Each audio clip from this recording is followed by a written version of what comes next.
Assalamu alaikum, Asha Kori Shobai Valo Asan. In this video, I am going to show how to remove an object from image. Alright, let's get into the work. I have this image, and I want to remove this girl from the image. At first, make a copy of the original layer. Then, make the original layer invisible. Now, select Lasso tool. And make selection around the object.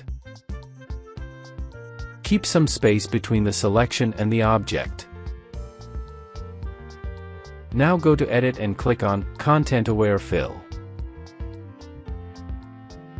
Now we can see the object is removed. Click OK. If you like this video, please subscribe to my channel.